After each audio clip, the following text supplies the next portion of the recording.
Hello, welcome to this episode of Dynamics of China. We're here inside of this Sanxingdui Museum in Guanghan of southwest China's Sichuan province. I'm reporter Meng Qingsheng. I'm Nicole. And we're here today taking a look at Sanxingdui and the relics that have been uncovered here. This was part of the ancient Shu civilization dating back over 3,000 years. This piece of ivory that you've just seen, in fact, is over 2,000 years old, it's estimated. So lots to learn about ancient China today in this live stream for Dynamics of China. And today, joining us in this live streaming is Mr. Tang Min, the interpreter here at the Sanxingdui Museum. Welcome to join us. Thank you. Yeah. Welcome. Hello, everybody. So I'm the museum interpreter Tang Min. So now we're standing here is the first gallery. It's a comprehensive gallery. So this gallery was open to public since the 2004. Okay, so the reporter, please follow me. Yes. Yeah. Okay, so first of all, let's have a look at this picture. You will see the left side, some artifacts are still from the Sanxingdui side. And the right side, those artifacts came from LR places of China. So this picture want to tell us some cultural exchange between Sanxingdui and the LR places of China 3,000 years ago. Yeah. Give us some examples. Yeah. For example, so let's have a look at the Jilecong. Jilecong are still from Sanxingdui side. And the right side, you see, this is large Jilecong, which came from Liangzhu culture in Zhejiang province. So such as the bronze wine vessels, the name of Zun. So this That's similar to this one. Yes, similar. Yeah. That's very similar. For example, such as the jade blade. So in Chinese name we call the Yu Zhang. Jade tablet. So here you see the jade tablet also discovered in Henan province, central part of China. So the discovery of the Sanxingdui site proves that the origin of early Chinese civilization is diversified and integrated. Yeah. That these different parts of China were more connected than we thought, I guess, because Liangzhou is that area is nearly 2,000 kilometers away, I think. So We think so. So mainly cultural exchange happened more than 3,000 years ago. Yeah. Okay, so this group we will see some original artifacts. So just now we mentioned the pictures. So here we can see this is original, the wine vessels named Zun. this is the Zun. You can see the surface. That's very delicate. And this is made of bronze. Exactly, it's bronze. So bronze was the alloy with the lead tin copper. So in China history, the earliest bronze more than 4,000 years ago. Yeah. So There are some patterns on top of the zun. So what message can we get from the patterns? okay, so the patterns from the zun, you will see the middle one is the animal. We make sure it's the tiger, the tiger.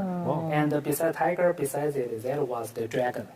Dragon. So this kind of zun not only found in Sanxingdui, but also found in Anhui province, which is located the Jianghuai River of China.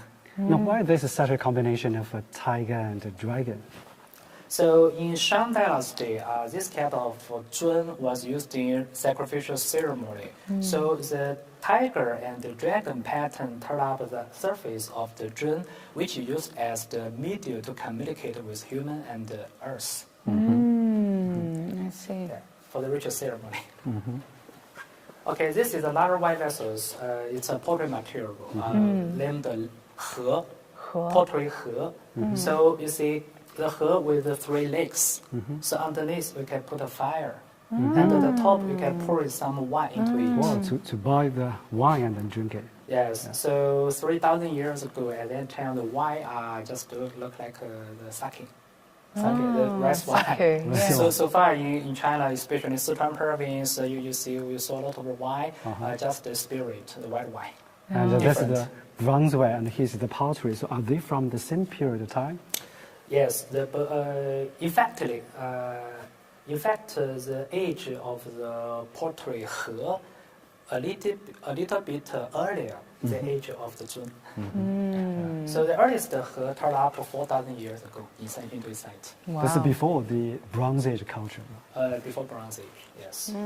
So here you can see some seashells. Yes, this is really interesting because right now we're very far from the sea. So does that also come from the Liangzhu, which is on the east coast of China? Right now, in Sanxingdui site, more than 500 pieces seashells have been found. So the question is, where did the seashell come from? So archaeologists said in Sanxingdui site, most of the seashell came from, probably came from ancient Indian Ocean.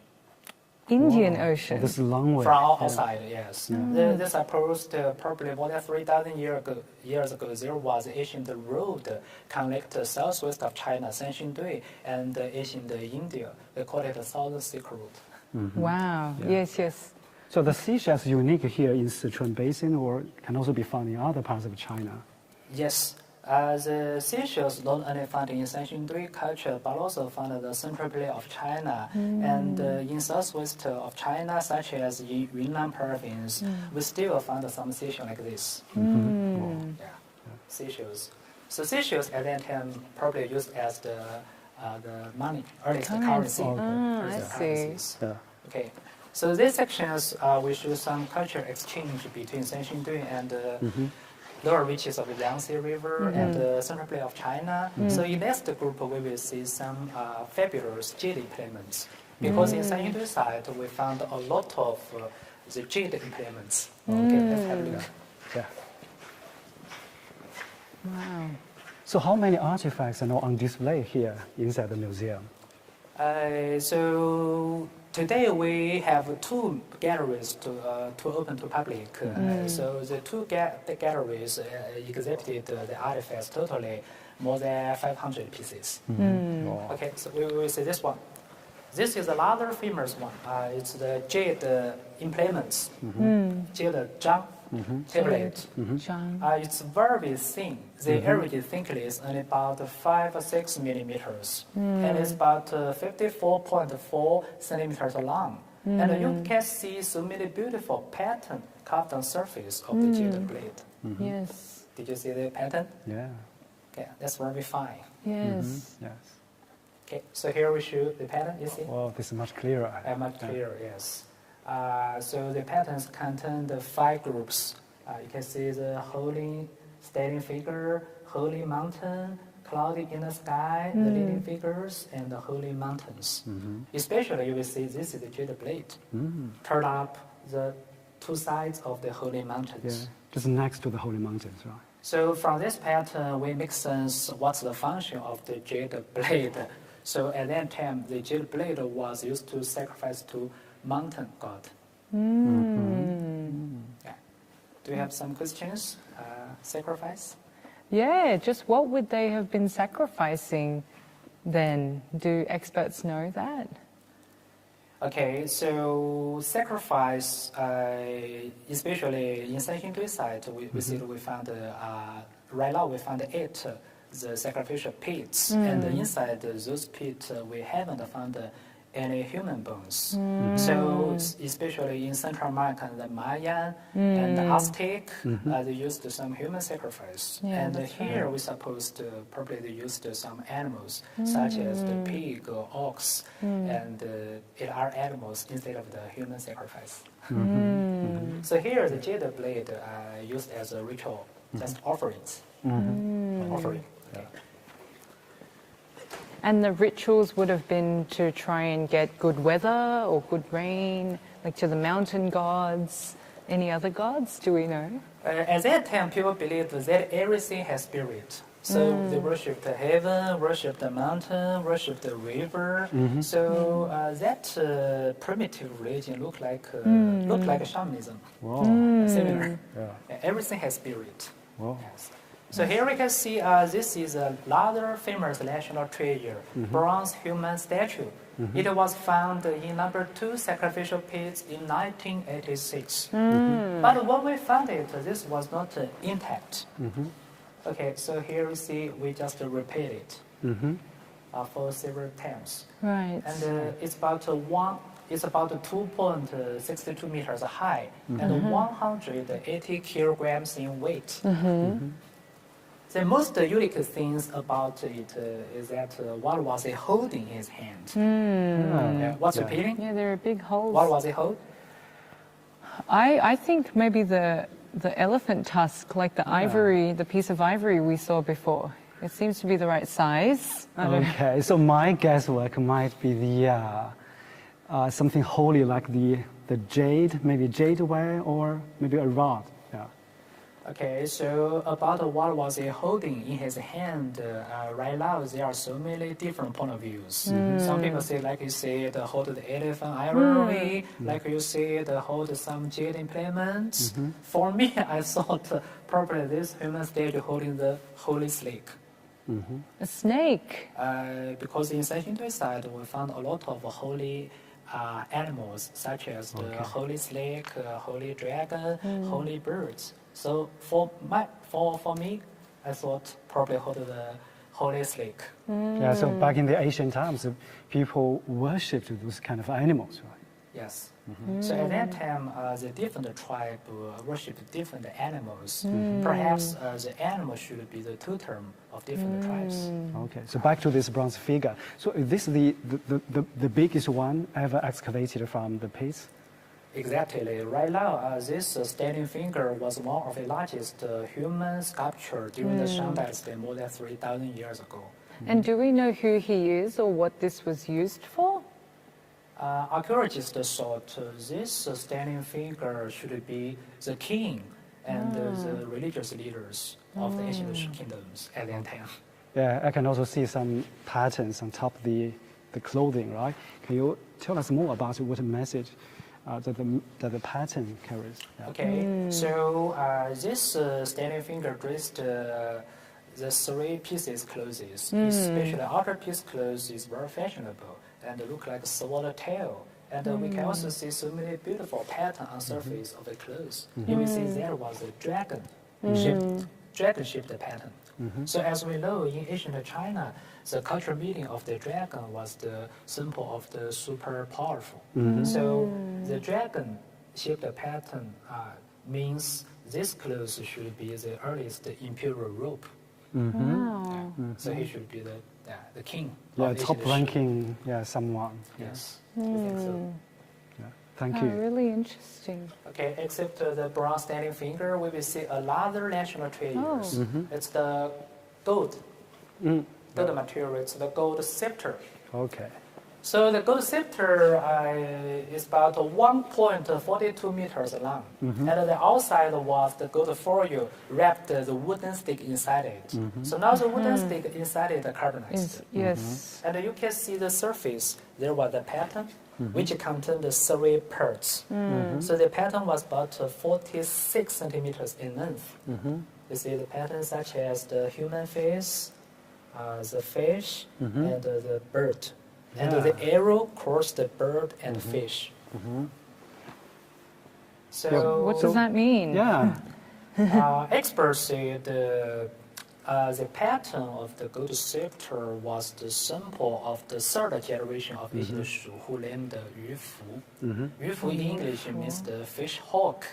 It means this gold scepter could be the symbol of the super powerful beings for the third king Yu Fu. A fish hawk. Okay, Fish hawk. Wow. Yeah. So in English, probably people call it osprey. Oh, osprey. Osprey I means see. the bird swimming in the river catch the fish. The fish hawk. It's remarkable how well preserved it is, these engravings, after thousands of years. Yes, that's very precious. So that's very particular. 3,000 years ago, we find such a beautiful gold like this. So what's the purpose of producing such a scepter? Does that mean the power or something? Yeah. Right now, experts say the function of the gold scepter should be the symbol of the absolute authorities. Like the emperor and the king use it. So maybe that's the thing holding by that, bronze figure, right? Some people think so. You'll fall. Yeah, but it's small, right? Yeah. A bigger version of this. But for us, it is still a mystery. Yes. It's very impressive. Okay. Yeah. So except the gold scepter, here we will see the most famous bronze artifacts found in Sanxingdui site. Wow, this that's is so diving tree. amazing. People always call it the holy tree. Holy tree. So when we found it, this was not original one. So many small pieces. So then we repaired the holy tree mostly for 10 years. So this holy tree was about mostly 4 meters high, and it's about 500 kilograms in weight. Wow. And So when it was discovered, it's kind of like scattered around in the pit, right, into pieces. so this holy tree was found in number 2 sacrificial pit in 1986. So you can see the structure of this holy tree. It contained 3 parts. So each part had 3 tree branches. We will see the holy bird standing on each footboard and expanding the wings. In ancient Chinese folk story, people say the holy bird should be the messenger of the god. So every day, the holy bird carried the sun fly in the sky. So we mentioned here the holy bird expanded wings. What does it mean? They said it's the symbol of the sunrise. Wow. So it means if the wing of the bird was declined, so it's a symbol of the sunset. Okay. I see. So we say the cultural meaning of this holy tree reflected the ancient sun god worship, Okay. sun god tree. Okay. Sun god tree. So you said this tree was found in many pieces in pit 2. How long did it take for them to put it together? Do you know? Yes, when we found it, this was not intact. A lot of small pieces, more than 2,500 pieces. So afterward, we repaired this holy tree mostly for 10 years. 10 More than years. 10 years to work out A this big whole piece. project. Yes. And I know, like, many of these pieces are made of bronze. And what I know about bronze is it's really tough material because it needs to be cast. And so, how did they achieve this kind of detail? What do we know about their bronze casting methods? According to the archaeological research, more than 3,000 years ago in Sanxingdui site, the ancient Shu people used some advanced bronze casting technology. From this holy tree, you will find some such as the tree stem, used like a joint casting, and we can see the rivet casting and the inlet casting. It's amazing.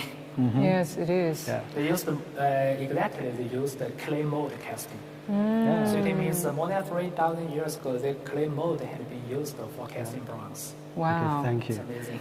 Yeah, that's amazing. I'm also curious about the figure at the bottom of the tree. What was that? This one here. That's one, yeah. The left side. It's a long That body. figure was the holy animal in China. We saw that is absolutely the dragon. The dragon. Image, yes.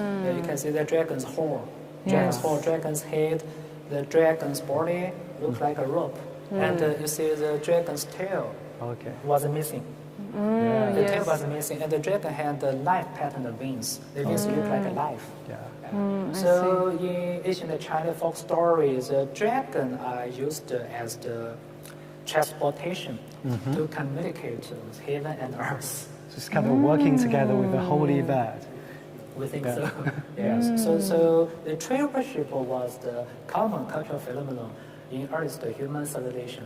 So in foreign countries, people always call this tree the universe tree or tree of life. Tree of life, yes. So we have to say this tree is absolutely the Chinese tree of life. Yeah. It's amazing. Yeah. So it reflected the concept of the universe at that time. Yeah. Thank you, I Mr. see. Tang. Thank So you. how long have you been working here in the museum? I have been worked in museum for 15 years. So what's your most 15. impressive items here at the museum of all the artifacts on display? So in this gallery, we exhibited some fabulous artifacts, Yes. such as the pottery, the jade, the gold, and some fabulous bronze artifacts. So the next year, we will open the new gallery to public. Yes. Okay, thank you. Yes, there's too many items to fit into these existing halls, I think. Yeah. And also we know that altogether the Sanxingdui ruins kind of excavated more than 50,000 different parts of the artifacts. But so far there's no written record. So that means there's more mystery, right? Can we find some traces of written language from that ancient part of the civilization?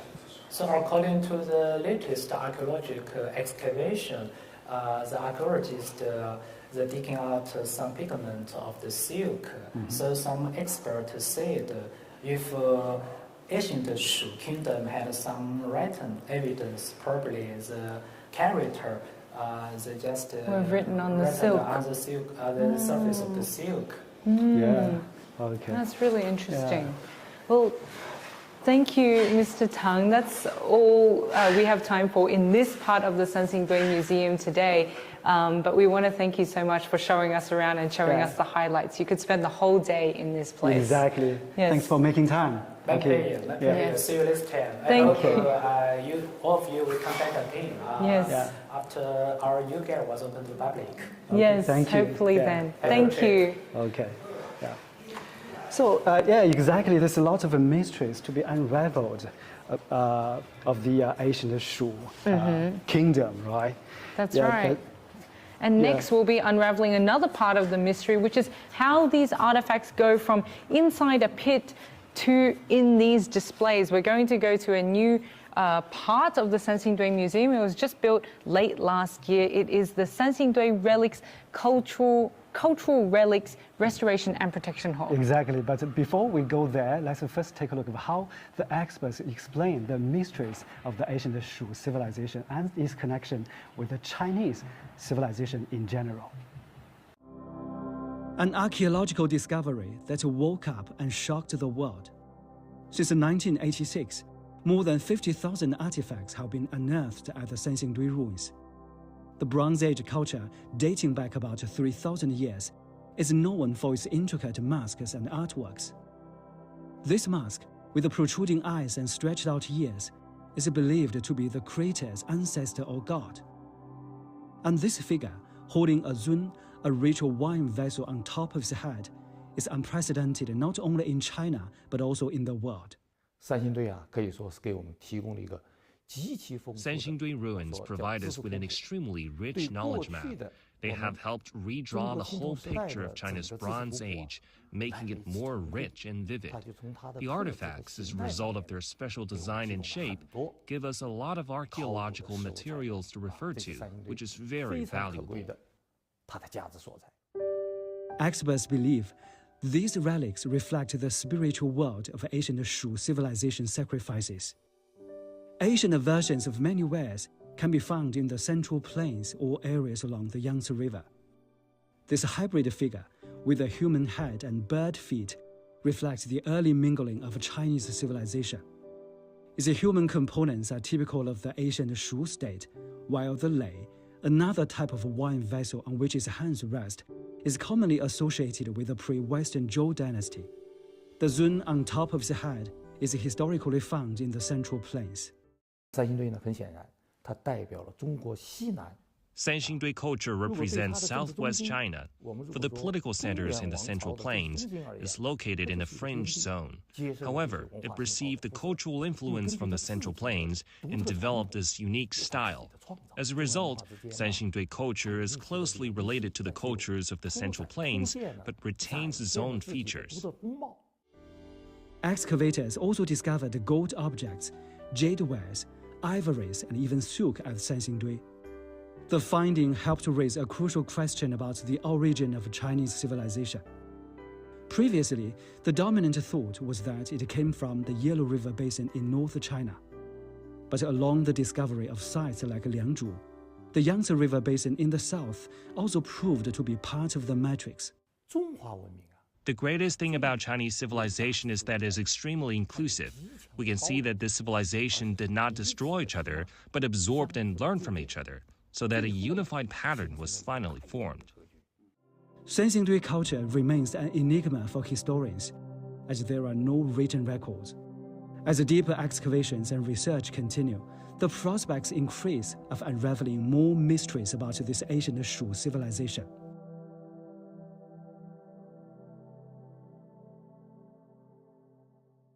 Welcome back. We will just move to this new location, the restoration hall here at the Sanxingdui Museum. Yes, really excited to give you a close look at how these relics are cleaned, repaired and restored before you get to see them on display. So we'll take you through now. Yeah, let's go. For a closer look. So this kind of is a public space. This means visitors can get inside and experience the restoration process. That's right. I think that's the most exciting part about it. But we're going to have our guest here today tell us more because she's more well acquainted with this space. This is conservation worker Miss Cai Qiutong. Welcome. Welcome to join us. Thank you. Yeah. Hello, everyone. Yeah.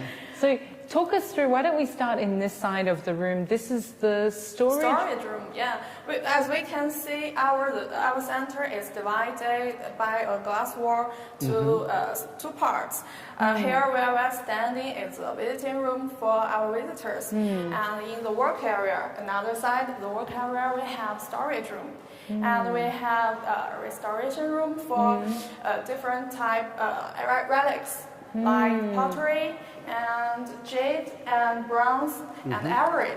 I see. Well, take us to this storage room. Maybe you can tell us about some of the pieces here. Do you know where they may have been excavated? All these artifacts are newly unearthed from the number 3 and to number 8 sacrificial pits. Can you tell us more about the bronze figure? It was from the number 4 pit. I remember there are three of them, a total of 3. We can see one of them are displayed on our exhibition already. Okay, we'll have a look at that later. Because all these new artifacts will be undergoing the restoration work here in our center. Yeah. And so tell us about the kinds of materials that you have to repair and restore. Like what's the most difficult material to deal with? As we know, most artifacts, all the artifacts are buried underground for more than 3,000 years. So they are in bad condition when we take it out. So for different type of relics, for instance, bronze, if they are in very bad condition, they have corrosion, they were broken or something else, we need to take some reinforcement measurements timely on the archaeological site. And for elephant tusks, the mastering measurements are most necessary. So, can you tell us what's about the function of this part of the restoration process? Oh, we can see these 2 boxes. They belong to number 5 and number 6 pit. Yes.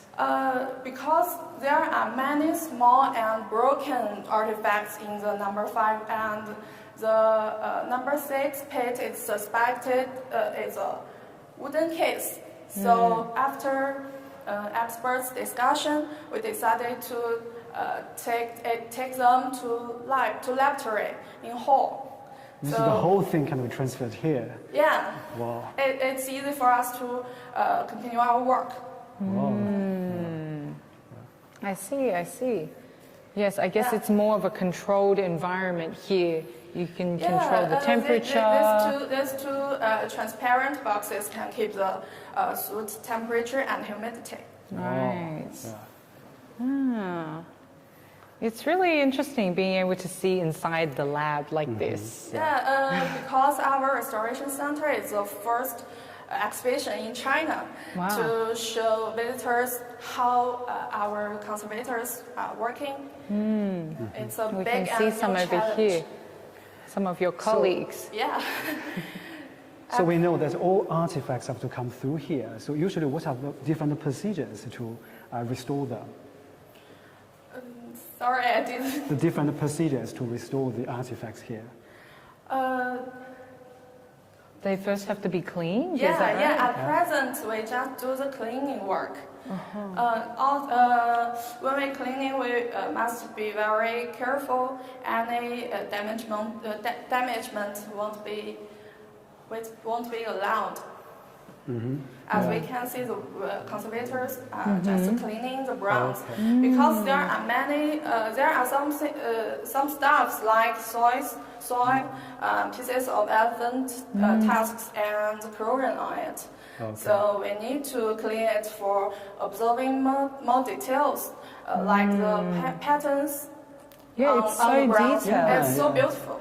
Yeah, I think the staff there is kind of drawing the pattern there, right? Yeah. So It's why drawing. is she doing that? Because we need to record every details about the artifacts. It's an important work. One of the most important work. This is a very interesting artifact. Apparently this is an animal. Yeah, And, we top of call it- it bronze beast. In Chinese, we call it 神兽. 神兽. He is standing on the bronze altar. We can see Okay, here. yeah, we can go there. Let's to take a look closer over here. Okay. Yeah. The altar is from the number 8 sacrificial pit. I see. And the bronze beast is Oh, it goes on originally, top. yeah, Wow. 4 people carrying it. Carrying it. Wow. Yeah. Oh, and here's it's very, we are very lucky found it in Sanxingdui site. It's totally different and totally unique. Okay. So how long does it usually take to just clean one of these pieces? Like this one, we have already cleaned it for over a month, I think. And what do you use to clean it? I see there's a bottle. Distilled water and bamboo sticks and brushes. Bamboo sticks, our colleague is using it to clean the soil from the cover. So what's the most difficult part while cleaning up the artifact? I just said, we need to be very, very careful because they are fragile. Yes. I see. Okay, so more bronze pieces here. Yeah, like we can see, this conservator is use the X-ray fluorescence to analyze it. It can help us to get more information that we can't see by our eyes. Actually, we have many instruments over there. We have an instrument lab. We have an X-ray diffractometer and Raman spectrometer. These instruments will help us. So I know that lots of modern technologies have been involved to facilitate your work. Yeah. This is the X-ray scanner. Anything else related to modern technologies? We have microscope. All these details needed to be recorded. All those machines you mentioned, I don't know what any of them do. But this, I know what an X-ray is. So that helps you understand. Know the like elements composition and the casting process and other informations. Yeah. Okay. Should we go back and look at? Okay. We can take a look at this little figure. Oh. I think it's very interesting. Whoa. Yes. He looks familiar, right? Yes. We'll bring the camera over here to take a look at this small figurine here. He's very similar to the giant bronze standing figure in our comprehensive gallery. Oh, the big bronze Yeah. standing figure. They are very What's similar. that holding in the hand? Like a bird-shaped thing, but we still don't know what its exact use. So maybe the bigger version may also have been holding something like this? Yeah, it's a possibility, but there are some differences between them. The hand gesture and the little finger His little finger is very cute. Whoa. And we can look at the feet. Uh-huh. He wears funny shoes, they but the point giant up. one Oh, the other one is doesn't. barefoot, right? So the shoes that kind of unique among all the findings here at the Sanxingdui ruins? Yeah, yeah. This shoes, I remember it's unique shoes. This thing is very, very interesting. And the clothes of them are different. A bit different. The other one had the swallowtail on the end. Yeah. Yes. It's very exciting to find it, to find the very unique things in Sanxingdui site. Yeah. Well, over there I can see someone is working on that. That's a task. Yeah, elephant tusk. Wow. We found a total of 756 tusks in all the pits. And we have 756. Yeah. Wow. We have done the cleaning work of them. You can see here it's cleaning also the soils. And I've read that with this ivory, it's particularly difficult to handle because I guess it's a organic material and it's been decomposing. They are very, very fragile. We can see the materials under it is used to reinforce the tusk. So it doesn't fall apart. Yeah. It's plaster or clay or something? Sorry, Plaster. I don't know the English name. We call it 石膏 in Chinese. It's a plaster. Yeah. So can you describe the kind of a procedure the staff is working on it? Yeah. We can see he used the brush to That's water? or? distilled water Okay. and to gently To moisturize it. moisturizing it, and the materials tissue we put them in the distilled water and just cover the tusks. It's also one way to keep the humidity level inside. It can avoid the cracking, avoid the tusks from cracking because of the sudden change in the environmental humidity and temperature. So there's lots of work doing here, given the big number of tasks uncovered, right? Yeah. And I know that you were part of the excavations yourself, Yes, right? Tell us last year. about that. We can look at the bronze masks. Actually, I participated in the excavation work of it. You pulled this out. Me and my colleagues I see. and experienced experts. It looks very heavy. Maybe It's the you alone. largest. It's the largest and the best preserved bronze mask we found in Sanxingdui so far. Wow. And how did it feel to be part of that process? It's very excited. I think I'm very lucky. Can you share with us more details about this bronze mask? Let's see. We found some remnant silk pieces on his, I remember, on his right eye. But we can't see it clearly. it needs to be closed and or under the microscope. Yes. And we can see there are many square holes on the top. Yeah, what were they for? Some archaeologists guess that these holes on the top might have held something like appendage because it's too big, too heavy to bear. So they think it might be hung originally on building or walls. It's not for people to wear it. Yeah. That makes sense. We can see some casting lines over there. Okay. Yeah. It shows us we found the masks are molded in separate and then connected in several parts.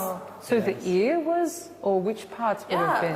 The ears and the eyes Oh, we can see. I see. So we know the ancient Shu people have mastered this advanced technology. Of bronze casting. Yeah, of bronze casting. Yeah. It's very impressive. And it can show us the Shu people, ancient Shu people, were very energetic and creative. And more sophisticated than we thought, maybe. Yeah. Wow. Even 3,000 years ago, they could create something like At this. that time. Yes. Yeah. It's quite remarkable. Well, thank you so much. And I can't believe you were part of the team that excavated this relic. I'm very lucky. Yeah. Because I started work at Sanxingdui in Sanxingdui Museum just the last year in January. Wow. Oh. So how many a good chance. artifacts have been involved in restoring them? Like I worked at number 3, number 4, and number 7, I think. There's lots of artifacts to work on. Yeah. Yes. Yeah. That's 3 of the 6 sacrificial pits in this round of excavations, just these past 2 years. They've been very busy digging them up, and I guess the next step is all in the lab here. Yeah. Right. Yeah. The next we will repair and restore these artifacts newly unearthed in here in our center. I'm very proud of it. Yes, and it's very exciting for us to see. Yeah. And also almost all the excavation work has stopped here at the Sanxingdui ruins. So the next step of work is shouldered on you, right? And your team. Yeah, I must work hard on it. Okay, so thank you so much for joining us. Thank you so much. Thank you, Mrs. San. Yeah. Yeah. All right, and that concludes our live stream for Dynamics of China today. We hope you've enjoyed this little glimpse into the kinds of relics that have been excavated this round at Sanxingdui. Yeah, and there's lots of mysteries to be unraveled about the Sanxingdui cultures. And also, among all the Chinese civilization, the different cultural heritage, there's lots of mysteries to be unraveled in order to tell the diverse and unified origin of Chinese civilization. And as you can see, plenty of work still left for China's archaeologists, the researchers, the people in this lab. If you come and visit the Sanxingdui Museum itself, you can see them at work. You can see the newly unearthed relics being cleaned and restored. But for now, that's all we have for you for today's live stream. Thank you. Exactly. Thank you so much.